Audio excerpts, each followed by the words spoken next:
He was on a road trip with his family. They were stopped at a fast food place, and it was within a not so great area of town. And so his wife took his small daughter, who was very young at that time, probably 5 or 6, inside.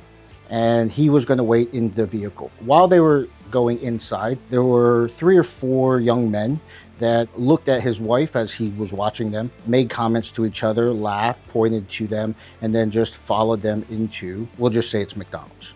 And so what happened was, Jack was like, well, I don't appreciate that. And so what he did was, they had already hit a couple fast food places, and so he had a number of these fast food bags in his vehicle. And so what he did was he reached down, grabbed a bag. He grabbed his Emerson, because we weren't working with Skallywag at the time. He opened up the Emerson, and then he placed it inside the bag just like this. And then he wrapped it around. So he went back inside to meet his family. The young men were directly behind her, talking and joking or whatever. And so he walked in, and then he put his hand on her back, and then he looked at them and waved, and they backed off. And when they backed off, he was just standing there with the knife in the bag, just like this. And all he did was he just stood there, and she asked about it, and he's like, don't worry about it. They ordered, grabbed all their stuff, and then they kind of moved on.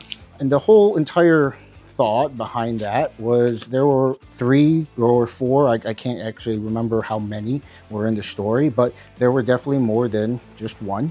And in a scenario like that, if stuff got really, really bad, he would have a harder time dealing with just a single person.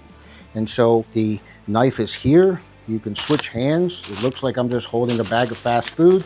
And there's actually nothing, obviously, that is going to stop if I wanted to stab and use that in a real scenario.